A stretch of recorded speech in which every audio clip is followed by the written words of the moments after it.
every time I hear somebody go, "Oh, so you're a tagger," I totally correct them and say that is just absolutely like calling me a honky. And shut the fuck up. Space was limited on the Howard line. Imagine walking through an alley or on a train and seeing graffiti as far as the arm could reach. You know, and most neighborhoods and trains and buses look like that. I mean, they were caked with so many different tags and different colors. You won't see that today. You know, that's what I miss. You know, and not even knowing a writer, but knowing of him because you've seen him all over the city, hundreds of different buses. And you do meet that kid, you already respect him, sort of, because like, oh yeah, I seen you up, okay. Right, and you don't see that. I mean, you won't see a piece right on the side of a train or a train that's covered with tags and throw-ups. You know, you won't see that anymore, and that's the part of graffiti that I miss. You know, the part that screamed chaos. You know, that smacked of out of control. You know what I'm saying? That's the part I miss, and that's gone. You know. Graphics, that's like, to me, that's everything. You know what I'm saying? Because when I first came out, like I said, you know, there's a lot of other things I could have been doing. You know what I'm saying? And I choose the graph route, which I believe did a lot for me. You know what I'm saying? Because no telling what I would have been on. I still done made some wrong turns, but this is what keep me sane. You know what I'm saying? This is my sanity, that graph. That's what keep me alive. You know what I'm saying? Because I know, man, like you nowadays, if you get caught, you're going to go jail for 2 years, man. That's sick. 2 years in prison, man. And I'm a pudgy white boy. Ooh. No. I would say this though, back before the buff came, if you were to say you think they'd ever clean the city like they did, nobody would say yes. Because I mean, you know, you could roll a dumpster out and there'd be tags all in the cracks and shit, and they cleaned all that shit. I don't know. Them must have been mad overtime for those guys. Basically, they had the city had a fucking culture, rich in culture of graffiti art for people to enjoy, you know, and then they gave it all up, and now the shit's looking bland with some dark ass brown. I like the way they buffed the walls to have it clean for when I want to go paint, but I hate that they're gonna buff my shit in 2 or 3 days. The motherfucker, like two or three people seen it, and I gotta take a nighttime picture just to prove that I actually did it to myself. Graffiti was like, man, that was like a rejuvenation, man, for me at the time when it's like, you know, it was needed. It was like, okay, what do you do now? You're in life, you know, you this teenager who's looking for, you know, some answers, looking for some direction, and you just don't want to like do what everybody else is doing or the way they're doing it. And when graffiti hit, for that time, that moment, there was nothing else that could replace it. Nothing.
We gotta go.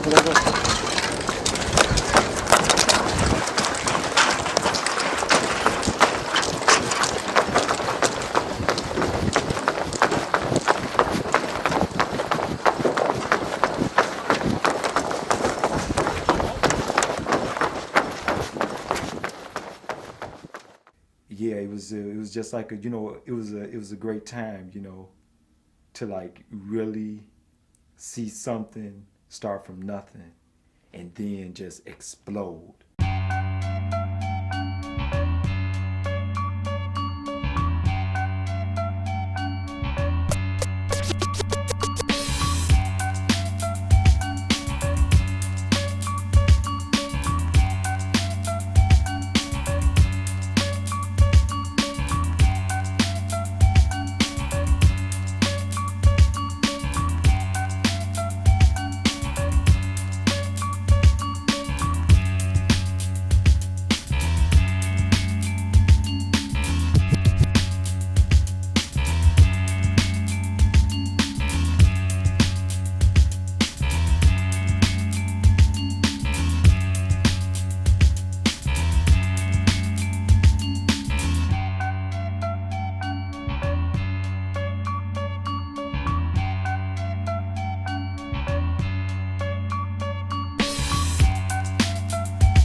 We were getting writers from the south side, from the north side, from the west side. I mean, it was just exploding everywhere, and the city couldn't keep up with the graph that was going up on the trains and on the walls and on the rooftops and on the buses. It was just so massive. And so many people were doing it. It actually overwhelmed the city, and they would put special graffiti task forces, for the police that would come after, just specifically geared towards writers. They would be spending millions of dollars. It would make the paper at least once a month. So it would be in the paper, somebody getting busted, or this station got bombed over the weekend. North and Clybourne got hit, and it's gonna cost so and so hundred thousands of dollars to clean it up. And I mean, it was just so exciting. Plus the attitude of the people, and I think this reflects on the hip hop music itself. But the attitude of the people was a lot more righteous, if I can use that word, more pure. They weren't about wanting to fight and show themselves as strong men. They were doing graph because they liked doing graph, and they were trying to get their names up, and they liked the idea of fame. They weren't trying to make money. No one was thinking that they were going to get rich and do canvases off of it. It was street. It was ghetto. It didn't move to no suburbs. It was strictly Chicago. It was strictly an urban thing. And for the most part, it was strictly a poor people thing, because rich people ain't riding on the bus and the train. I saw us really having to lay grounds and have the city bombed, at least at one time, all bombed, so that everybody who's coming after that could always connect to that point in time and say, that's what we need to do. So when we would go and do a piece, we would take our backpacks and our bags and with the cans and hop on the bus and hop on from the bus, hop on the train and get to the tunnels or get to the train yards and start bombing. You come back from doing a piece and you smell like aerosol. You got the half empty cans in your backpack, and they're doing the jingle jangle sound in your back, and you're on a train and it's making that noise, and the people are looking at you and they can smell the aerosol coming off of your body. And you got paint all over your hands, you got paint on your lips and everything. But that's real, yeah, that's real. That's that element of being a part of the ecosystem. And when I say ecosystem, I'm talking about the urban ecosystem. One part supports another. So if you're gonna do a piece on a train, it would seem natural that you would take the train to get there. Well, like the act of it, if you really think about it, was pretty much a fucking performance piece for the artist doing it. Fun as hell. You weren't necessarily a criminal before you did this, and this made you a criminal, but you had to learn to put yourself in that criminal element. If it was the first time you were breaking the law, you had to get used with that for yourself. And the performance part about it was like, you had to learn to be cautious. You had to learn to be careful. There was definitely that adrenaline once you did it. I don't think drugs even ever fucking lived up to the type of shit that I felt the first times that I was painting, or like the first time I did a live CTA train, or the first time that even the first time I did a tag off the line or some shit like that. Well, to me, when I first started coming up, the best people that had style was I would say Trickster, Slang. Those motherfuckers were just doing styles you know, Orko. I don't know if too many people heard of Orko and shit, but I'm sure they have and shit, they should. But yeah, those cats, man, their color schemes, they're like, what was that? Masters of the Midway or something like that. They did in this place down by Chinatown, the Wall of Fame and shit, man. And when I started seeing those, like, you know, colors and like outlines, the way he was outlining stuff, that like made me, you know, progress in my piecing style a little bit more and shit. The best writers are people who have personality. They're street characters, man. You know? Yeah. It's character, man. It's just naturally emits.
You know, like I said, influences, not bites. But a lot of my influences from style came from Trickster, Tyrone. Tyrone, to me, is still one of the best graph writers in the city, if not in the country. I just love Rome to death, and I love his style. Rome, without a doubt, was Chicago's king of style. He would do things with letters that were so fresh and so original. It was an enjoyable experience to watch him do some letters, even on paper. It was great to watch Rome work. It's good. All right, check this out. This is my man Denz once again. This is my man Most. That's Trickster. All right, Peace, tight. peace. Rome. Pick a name. All right, this is my mentor, man. Exactly. This How you gonna front? This is where I got started from. This is guy. the man, right? Right like that. I'm saying he's a man. He make it. I like how he get modest about it, though. no, but I do that. Modesty, you know what I'm saying, is a better part of valor, as the saying goes. So what I'm saying is, man, he the one gave me style, man. He one made at me times, man, man, Joe. Yeah, he right. I mean, my man right here, he right. You know why? Cause this man here, he the man. He the man. He gonna get Cause you know modest why I about say he it. the man? Cause when we was sitting And up that's here, what's dope about when it, we too. sitting up here playing with trying to piece stuff together, and he already got his shit together. Damn it, you know what I'm saying? But he ain't downing you cause you down. Right. He uplifting you. Right. You know what I'm saying? Exactly. So, man. Most heads wouldn't even paint on the wall with somebody that wasn't fresh as them. You know what I'm saying? Right. Like, oh Yeah, we man, went through that phase. paint down the street. we you know what did. I'm We saying? went through that phase, but I saw in order for the movement to grow, you had to be able to share and Yeah. contribute and also nurture. Man, I've been around for about 20 years now. About 20 years, you know, through the first part of my career, I say for the first 10 or so, I was real hardcore.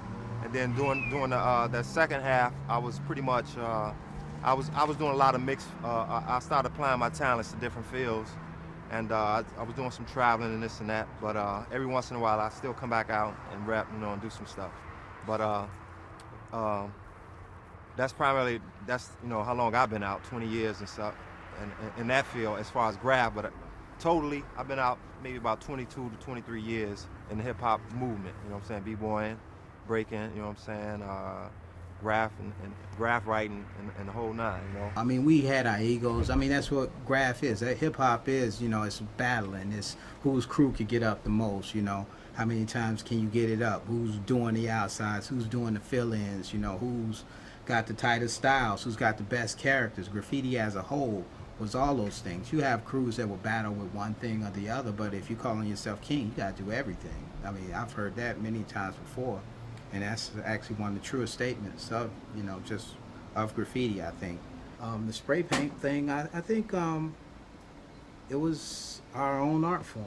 You know, we was influenced, you know, by the earlier New Yorkers, and there's even writers that don't even know what most of their influences are. These days, I think it's even worse because everybody's directly learning from magazines. There's no true structure and style. Some of the guys in Europe, I think, take their influences outside of New York and just completely start it over. I like primitive carnival letters pretty much just as much as I like wild style. For wild styles and orthodox, it makes no sense. Style was very important. Letters were very important, but in the 90s, it started to be more important, the whole entire piece, the composition of the whole piece itself. And that included characters, color schemes, backgrounds. I mean, these are good and they're important, but I don't think that they're the be-all, end-all. You know, to me, it's about the letters. It's always been about the letters. You know, you had to have your own style, and that style had to flow. You know, the letters were alive. It was like they were a living organism. They would have a flow and emotion all their own. You had to have balance also within the letters. One side couldn't be heavier than the other. You had to have a nice flow, but yet a balance of it all. And it had to jump off the page or jump off the wall or the train and be alive. Yeah, it was all about developing your style and trying to get wild with your letters and being real neat. I don't know. I was gonna say, when you were talking about style, it's like, God, it's just like life, man. Like, style is your individuality, and if you don't have any of that, it's like, just die.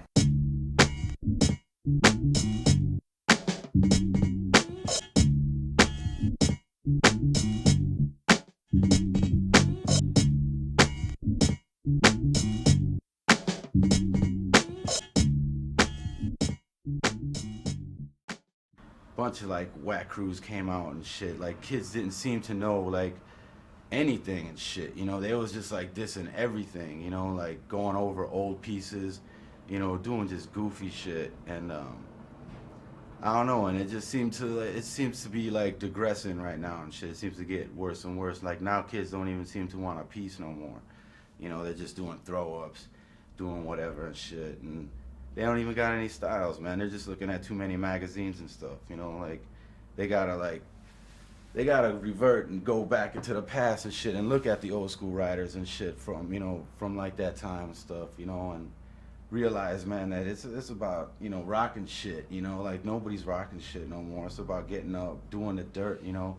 Like we were out on the trains every day, you know, hanging on train stations every day, hooking up, you know, at Belmont, man. We was just huge gatherings of like writers every day and talking about getting together and going bombing, rocking shit, you know, from fucking end to end, you know. Oh man, back then it was like the best thing, like the best thing about it was, which, you know, looking at it now, you know, you could do pieces on the line. You could do a couple pieces on the line and that shit would just stay, you know, stay for years until something happened to it or some sucker went over it or whatever. So, you know, people were bombing, but you didn't have to put in as much work like you do now. Now you got to put in 5 times as much work, you know, just because the shit's gone instantly. So if you want to get up, you're getting up. You got to get up. You got to be out there. You know, being on the roof, 3 in the morning, trains are going by every, you know, half hour or whatever, and you're up there with your homie just painting, chilling. That is probably the best. That's the funnest. The most hardcore shit I think I've ever done. I've done the yards in the daytime wearing CTA gear and doing trains in the tunnel. When them trains are rolling in and you squeeze out from the wall and you're fucking moving alongside them and they're still slowing down and you're busting throw-ups, that's the shit. That's more fun than painting pieces in the yard in the night. That's not as scary anymore. It used to be scary when I was young, but doing sides while the trains are rolling up in the tunnels, I think that's hardcore. That's fun. Well, back then, since there was so much graffiti, the culture was more vibrant. You know, shit was going on, and especially with the rules, you know, you had to obey them a lot more. Nowadays, it's like kids are taking names from old scores, and then you tell them, and they give you the finger, you know, and then they catch a beat down because of that, and they don't understand why. And you know, back then there was just so much that, you know, you knew the names, so you didn't, you know, there wasn't the problem of taking other names. And you know, young kids. Chicago was kind of tough. I think some of the old school crews back then didn't like to show new scores. They felt like, I don't know, you know, I always felt like that back then. You know, we had to learn. We had a couple people that were real cool with us, but we had to learn everything the hard way. You know, so, and I felt like, you know, my views, a lot of Chicago style got lost because certain crews didn't want to open their doors and get new kids, and they ended up dying out. And you know, now they're coming back, and their styles are still back in the day, and they had no youth to keep them current. And if you don't stay current, you get left behind. And that's the way it is. But I think the thing that made me stay with it is the idea of making it come alive. You know, when I would see a wall, I had done, you know, 8-foot tall letters with my name. Man, it felt good.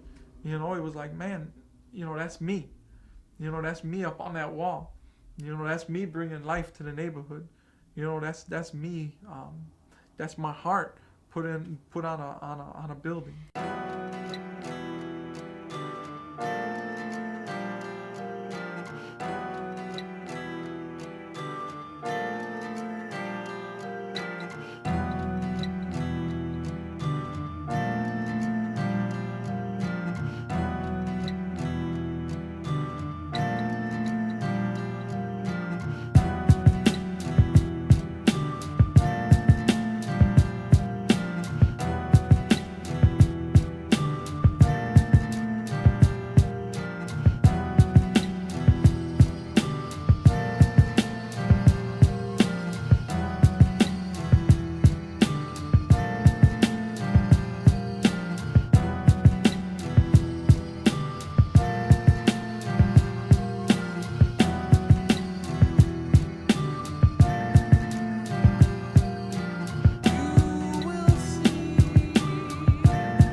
Originally, how I got into it is like Slang said, a lot of the old shows would show trains rolling by in New York, and once I saw that, it's from that moment on I knew that I was going to do that for the rest of my life in some way, some form or another. I did everything: buses, trains, train stations, tunnels, anything I could put my name on, I did it. With us, it was the experimentation, and that was part of the reality of the experimentation, which was saying, okay, I'll risk going to jail if it takes that. You know, just like other people who have fought for what they believe in, they risk going to jail. But if that risk isn't there, then it's like, I mean, then what's the use of fighting for it? It's like you don't have to fight for anything. It's just saying, okay, we'll give it to you. It's nothing. But when they're telling you that it's like, hey, we're willing to lock you up for it or take your freedom, you know, for it. And which is funny too, because then, you know, a lot of writers got locked up and they were still getting up in jail. We were young people that were having to face the reality of society. And society, just as previous to when we got involved in hip hop, society's underlying goal, whether it's conscious or not, is to destroy youth, to destroy brown youth and poor youth.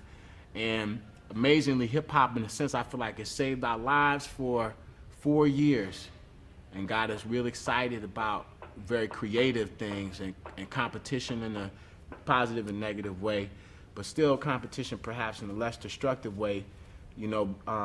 But what happened later was that we, you know, society just seemed to take us out one by one.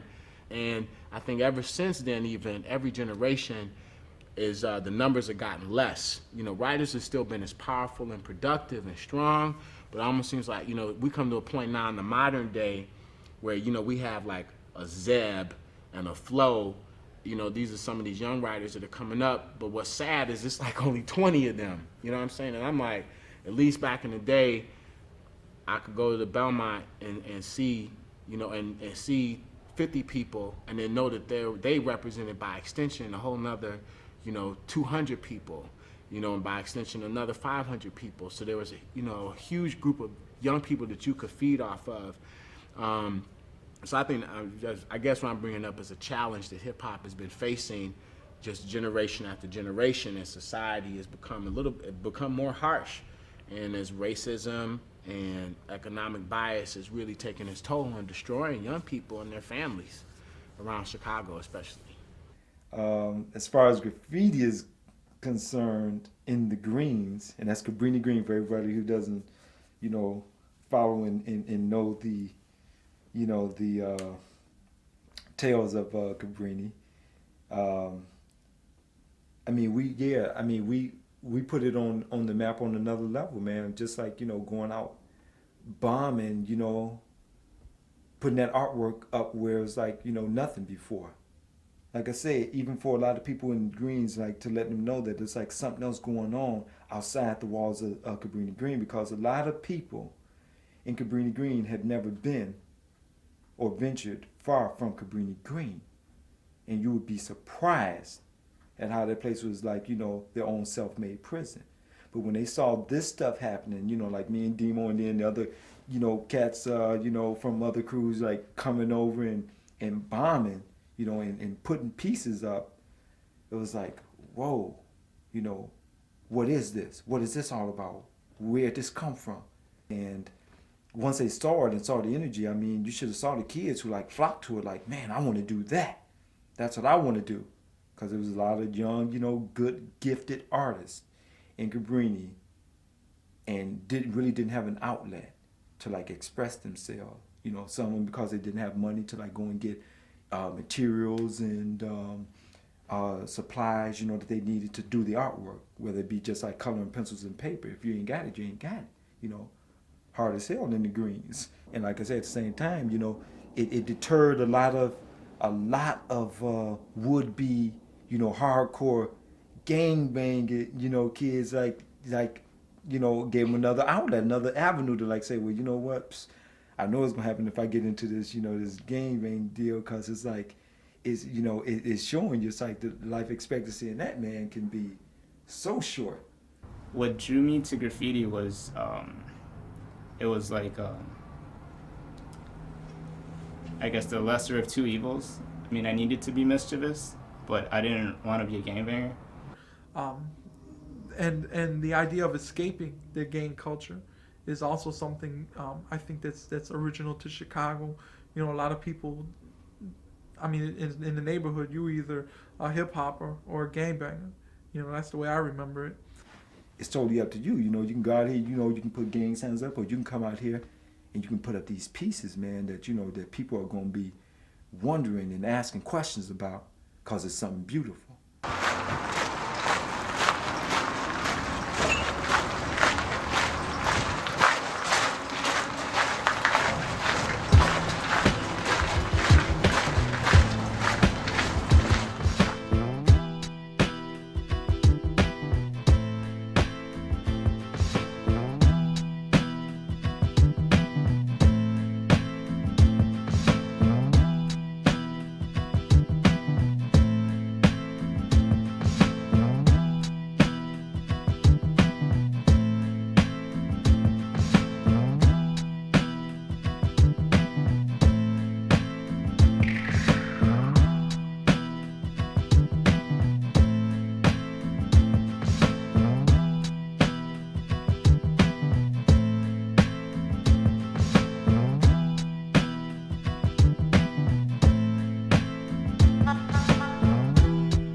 In the beginning, they wouldn't even chase you through the tunnels, man. So it was kind of easy getting away from them, you know, like pretty much all you had to do was just like jump on the tracks and shit, and you know, and just like a lot of times, like in the beginning, they wouldn't even get down there until like this dude Angon, you know, then he like fucking formed this whole like graffiti task squad and shit. They had to get taught from the motherfuckers in New York how to catch graffiti writers and shit, you know, and they were still punks, man. They were still punks. A lot of times, man, they couldn't even catch anybody and shit, you know.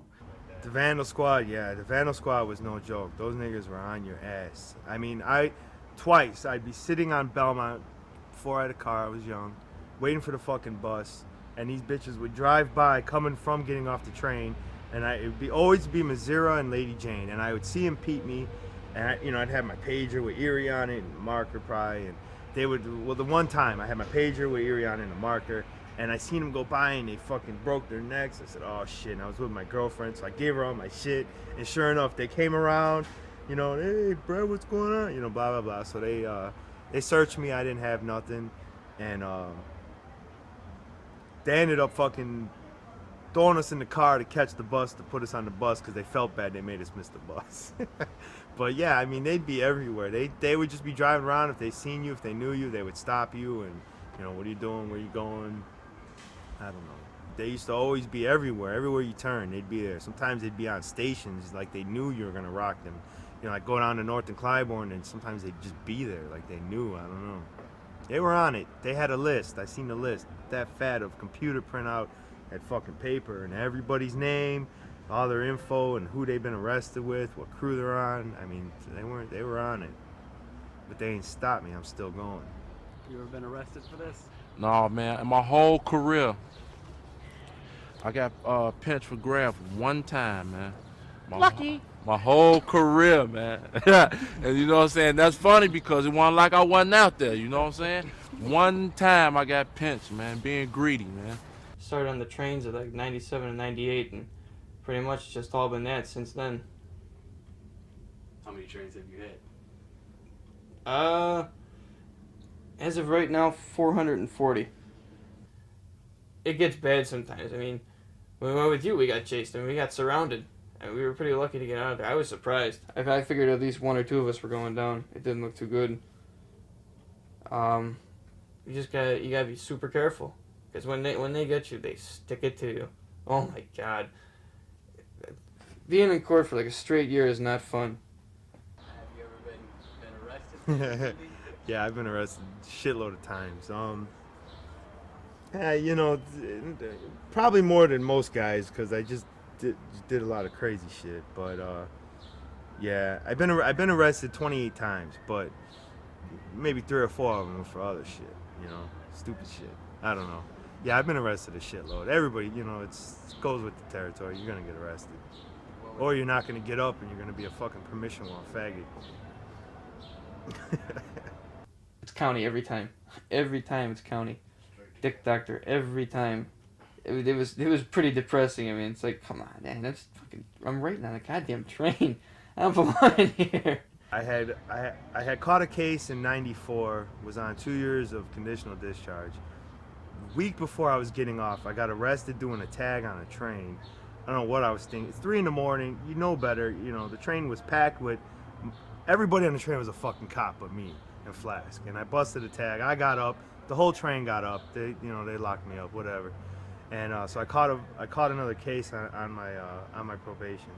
And then like 3 days later, long story, we did a whole freight. The cops ended up coming to my crib because they knew I did it. They were trying to get me to go down to the station. They were trying to arrest me without a warrant, and I wouldn't go with them. And they're talking all this shit about, well, when you go to court in a couple days, we're gonna be there and we're gonna lock you up. And I said, all right, that's fine. My lawyer will be there. You know, we'll work it out. Blah blah blah. So then, the next day, I get a call from the newspaper. It's Royko, Mike Royko, and he's telling me, about, yeah, we'll do this story. Kind of like he's on my side of this whole thing because the cops would come to my crib all night long and they'd call me. And anyway, so they must have got him to call me to try and do a story because they knew I would open my mouth. I like to talk a lot of shit. And so I'm talking to him and I'm like, fuck these cops and, they're not going to stop me and this and that and just getting rowdy. And then the next day when I went to court, well, like 2 days later when I went to court, the fucking cops and the judge and everybody had the newspaper and this big ass article and Royko's calling me an idiot and I'm in there fucking fuck these cops, and so they gave me 6 months. right there. I mean, they didn't even waste any time. What's it like being in county for painting? You feel like a pussy. You feel so embarrassed. What are you in here? Murder, attempted murder, rape. Oh, I'm in here for graffiti. It's like, it's wrong, man. You got the Kings on the one side, you got the GDs on the other, and you got the neutrons right in the middle. Oh, nothing but ham sandwiches all day. Ugh. It's not a good time. When I was there, I had a good time, to tell you the truth. I mean, I smoked weed every day. I got everything that could happen to me to be lucky. That was lucky happened to me. I was put in a room with a dude who did tattoos, so once they knew I could draw, it was on. I had a good time. I was locked up with this guy Nee from UAC, and he was on the 3rd floor. I was on the 4th floor.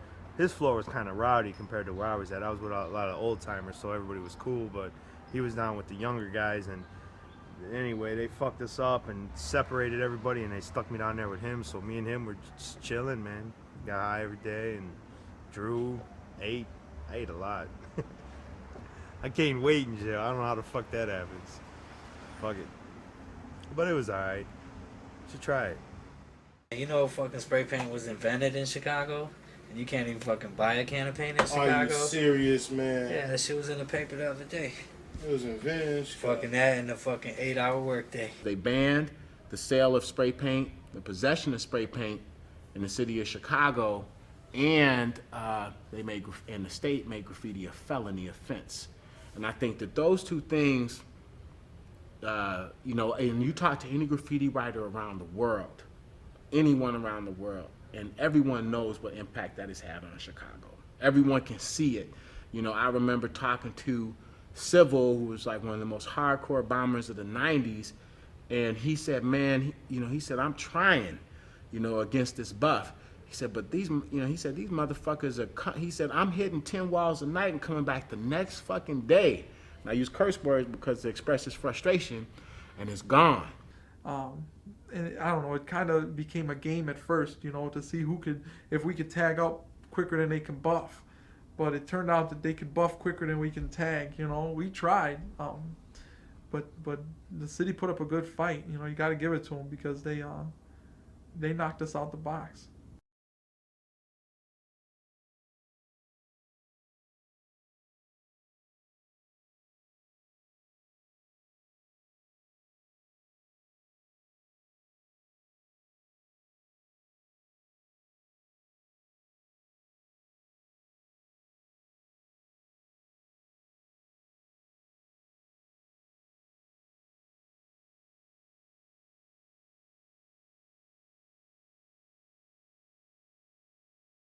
I think graffiti is dead because when we really got into it, it became a movement. Kids from all over the city were bombing, and we were getting together, having meetings just for the purpose of bombing.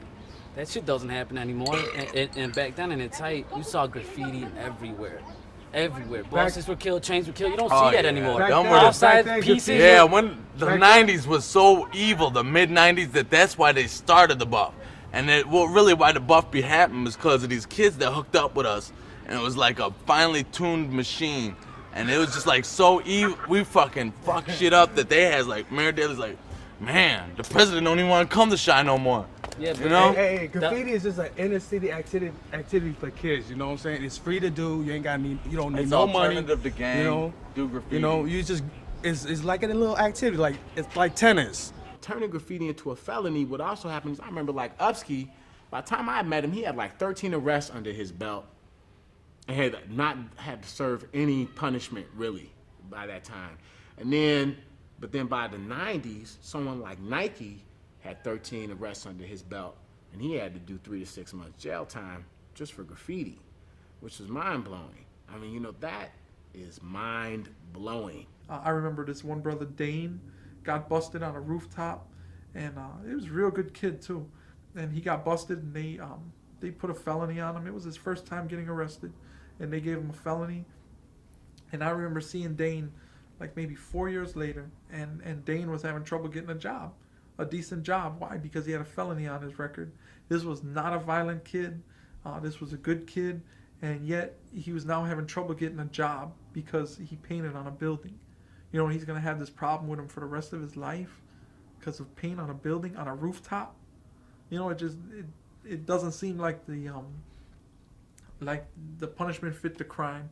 You know, it seems like a little overzealous to me. So all these crazy restrictions that society put on Chicago, you know, this is the most oppressive city, I believe, the most oppressive city for artistic endeavors in the nation. It's about, you know, like this freedom that this realer, more real freedom that we experience, opposed to just the this fictitious freedom. You know, everybody's free. If you go to work, you know, do your 9 to 5, pay your bills, come home and eat, go to sleep, watch the news, you're free. And for a lot of people, that just wasn't cutting it. And especially for the graffiti artists, you know, because you got this art in you, and it's not saying, well, you know, as long as you keep me contained, you know, that's the best place for it, and I feel free, you know, and you are free. It's like, no, it's like it was just something that had to be done, you know. It was like a inside yearning and fire that just said, I'm supposed to be doing this, you know. The buff, that's, you know, the buff is the buff. It's fucked up. Graffiti blasters. It's fucked up. Graffiti blasters, it's fucked up, no doubt about it, you know, because, yeah, it's just, ain't no graffiti nowhere. City ain't working with writers or no, you know, as of now, it's like cut off, you know, like they ain't trying to help, nothing, you know, it's like you getting locked up if you're graffiti writing and shit, and, you know, everything going up is coming down, permission or not, you know, permission walls get buffed. You know, everything, community projects get buffed. It's like, it's a fucked up thing to me, because it used to be neighborhoods where there's, you know, pieces, you know, permission walls, nice things to look at, you know. None of that, you know. I mean, you'll see it here and there, some neighborhoods, but for the most part, it ain't like that, you know. And pieces on the lines, there ain't shit to look at. When you go cruising, you know, take a ride on the train, nothing to look at, you know. So it's fucked up, man, but it's just what it is. You know, that's just the stage that it's going through. I would say the Buff deterred graffiti 1,000% more than the Vandal Squad, because now people don't even want, you know, what you're gonna climb a roof for and, you know, do a production on a line. It's just gonna get buffed the next day. I mean, we did the Return of the King's Wall in 2000 in the wintertime. Me, Skull, and Deed, we did nice red burners, and Skull did these trains wrapping around the side. One said 95th, one said Howard. And luckily we took nighttime flicks, because we came back about 8 in the morning and the shit was buffed already. Like, I couldn't believe it. That shit now, I mean, like, now it's just like they put buffers in like train stations and like at the end of the line and shit. Sometimes you do a side, and by the time it gets fucking back to you, it's gone and stuff, you know. And that shit was whack, man. It was a good battle against the city and shit to try to keep on, you know, like staying up, you know, like you ain't getting rid of us, you know, like we ain't going nowhere. You can buff as many trains as you want and shit, but you still ain't gonna fucking stop me from bombing your shit, you know? You know, I remember I found out some specifics about the blasters at this graffiti class that was conducted at DePaul University. And if I remember right, they have 25 trucks, 56 workers, and they're quite effective. You know, the city activated another law that like if you didn't clean the graffiti on your store or something like that, you could be fined. You know, so they were using intimidation on owners of businesses and things like that.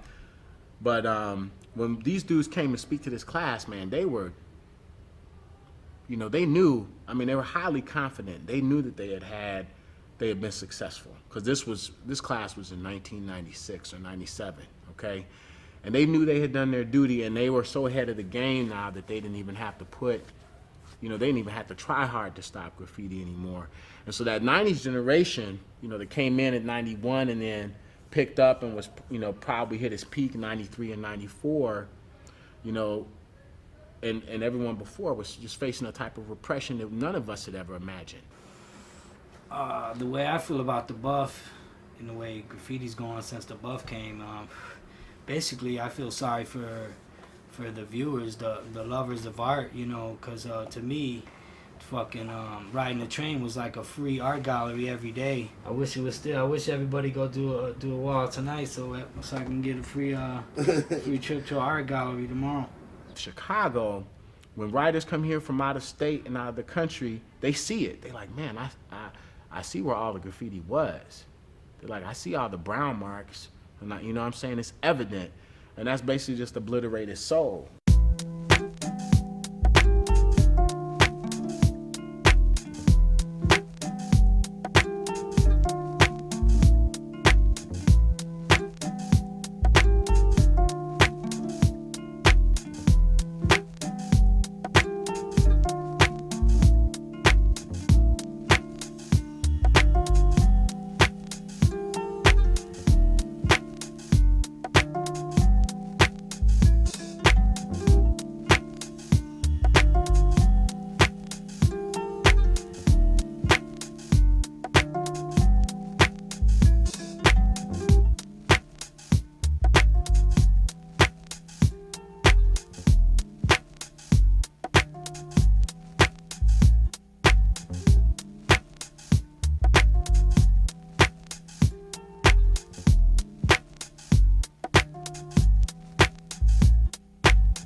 just like, it seems like yesterday there was tags everywhere.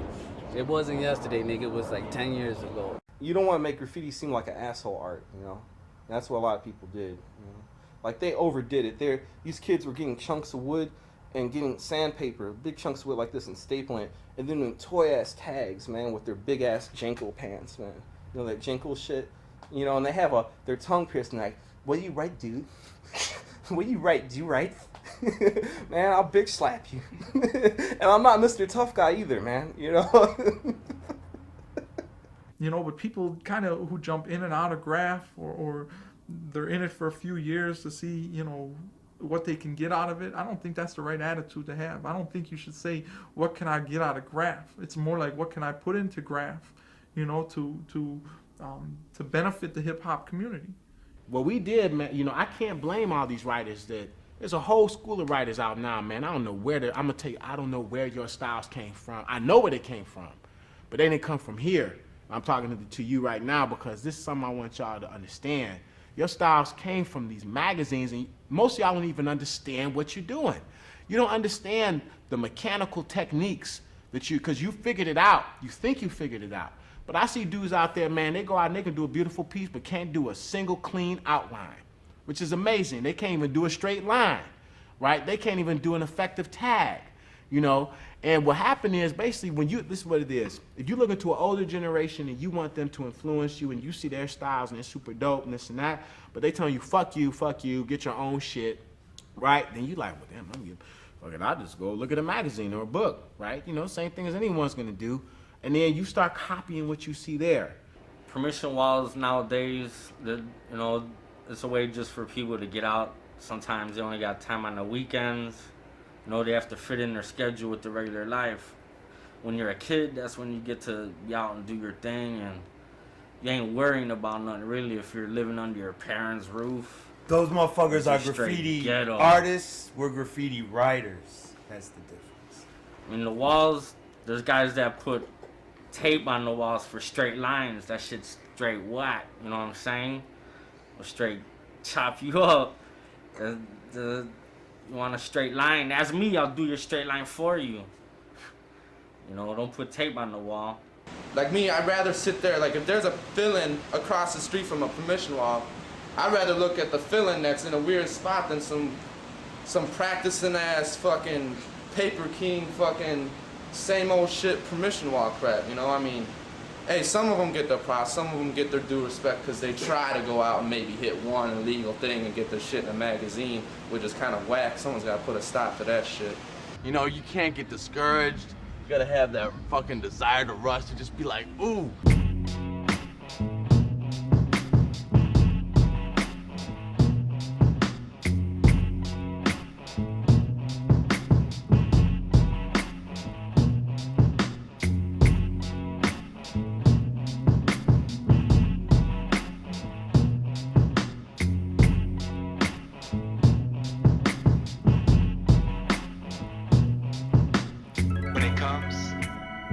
I won't even notice. Oh, how so? I'll be too busy looking good. Man, new graffiti, man, it is off the fucking hook what's going on now. You know, I think a lot of old guys don't like the new guys because they feel threatened, but I embrace that shit. My first fucking like eye-opener was when I went to St. Louis in 2000, and I seen the shit, you know, kids from Nashville were doing. You know, you never think there'd be writers from Tennessee or wherever, but just the, you know, just the art quality of the walls that they were doing, I thought were fucking amazing. You know, this kid Pose, I think Pose is raw as hell, man. That motherfucker, I remember seeing him up back in the day when he would try to tag and, you know, do his fillings and shit on the line. That was straight, but just his fucking styles now, you know, I don't want to be on his jock. I think that nigga's raw. I think he is. People don't like him, you know, whatever, fuck him. I think he's dope. Wicked. Shit is way more wicked. The wild styles nowadays, you know, I feel like that was the shit I always tried to draw, and these guys are doing it the way I, you know, like I try to envision it, but I could just never really draw that shit like that. Dude. There's There's some fucking good shit out there. But then it's, you know, then it's permission wall shit. You know, yeah, anybody could fucking rock a permission wall. Why you need to go to permission wall practice? There's fucking tons of bridges, tons of railroad tracks, tons of shit. Just find it, man. If you're worried about someone seeing it, trust me, someone will end up fucking seeing that shit. As long as Mayor Daley's buff fucks don't get to it, then you're fine, man. Buff fucks. You'll be fine, man. That's because you can't rely on permission walls. It's like then it's like, I don't know. I never was raised on permission walls. Like some of these kids are just raised on permission walls. Like they practice, they draw, they practice, and then they go over and over. To me, I want my shit to either stay up or get buffed. I don't want no one going over it the next fucking week, you know? Permission walls, man, I don't know. That's just kind of fucking, to me, that's just like cheating. Straight up cheating, dude. It's like kneecaps. Cheating. Man, it's like, fuck, dude. I'm sure there's fucking spots that ain't gonna get buffed. If you just fucking use your head a little, do the fucking work, and travel around a little, you're gonna find shit. I think like as a culture, the level of life quality has dropped. I mean, you know, people are fine with someone not saying thank you when you buy your fucking cheeseburger at McDonald's. You know, I think the idea of not being able to ride the train and not seeing pieces, you know, the colors and the letters and the characters and the background and the style, I think that actually hurt the city more than it helped it, you know, because, come on a rooftop, how is that hurting anybody, you know? Who sees that other than the people on the train? And what are you watching on a train anyway, you know?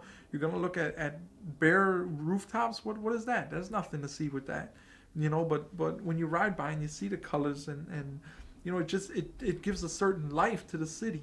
You know, it gives a vibrancy that you know the city has. It's like when you go to the train stations or you go downtown and you see the people playing instruments and you know, maybe dancing or singing for money on the street. You know, it's a part of urban culture. You know, without that, you kind of miss something. You know, something seems like it's missing. And it's the same with Graph. You know, when you don't have these type of things, it seems like something's missing in the city. You know, it seems like they removed a vital organism. You know, that was like I said, a part of the ecosystem. And I have to go back to the idea of the urban ecosystem. Okay, you remove graffiti, and something's gonna fill that spot. Okay, you got brothers who used to write, and now what are they gonna do? You know, drug deal, gangbang. I bet you that's where most of them are going. You know, they're not going to art school. They're not like, oh, okay, I couldn't write no more. I'm not gonna do graffiti, so I might as well go to art school. That ain't the option. You know, the options are what's in front of them: gangbanging, drug dealing, getting into trouble. You know what I'm saying? The gang culture took over. All them kids that were bombing in its heyday, now they're, you know what I'm saying? They started gangbanging, and now I can't tell, man, because look at the internet. Look at the internet. There's graffiti everywhere on the internet. They got magazines. But stuff. that's internet. That's People not are Chicago. That graffiti ain't from here. Ain't no graffiti here. It's shit's dead. The movement is dead here in the shop. You know, so, I mean, you know, people were dying from gangbanging. But the thing is, a lot of them really didn't. They didn't really love gangbanging. They just thought they had nowhere else to go. So they settled for gangbanging. Writers love writing. And even the writers who died, and God, you know, rested our souls, may they rest in peace. They love what they were doing. Graffiti's the shit, man. You gotta love it, man. It's out there. It's the rawest fucking art form out there. I mean, damn, I go to museums. I try to appreciate that shit, but I would like to see a fresh new fucking piece that's with some raw ass time. I mean, it's time for some respect for graffiti. Basically, it's on every fucking TV commercial you see right now. And it's not like we didn't think of the ones bombing the trains. Now you see Target and advertisements all over the trains taking our fresh ass ideals, basically. The last big thing that happened in art was pop art. And then after that, what's after that? Graffiti. And it's just not, it's not being documented like it should be, and there's so much to it. I mean, globally, it's not just Chicago, it's not just New York, but it's become something that's just incredible. I mean, you're looking at people with with no formal training. This is all self-taught artists and passed down from one generation to the next, and it's just it's really primitive. It's like the caveman writing on walls, you know. Shit, Picasso fucking said he would have did graffiti if he had the balls. If we really hit Chicago like, you know, like Chicago was supposed to get hit, then it's like it would have been too late for the Buff. If Chicago had gotten hit like it was supposed, it was just like, oh, you know, it's too much at one time. It's too much at one time. Then it's like no way in the world they could have, like, you know, they could have caught up unless everybody just decided to not do graffiti anymore. You can't stop people's freedom of will. You know what I'm saying? That's all they trying to do is stop my freedom of will. I ain't hurt nobody. I ain't killed nobody. Let me display myself. Truth of the matter is, if a rich white motherfucker can say let the world be my motherfucking canvas, then a poor motherfucker in the ghetto should have more canvas than any motherfucker around. Because we ain't got shit but this damn world kicking our ass. And that's just it. Fuck the Buff. If everybody stops, then graffiti is dead. You know, it's dead.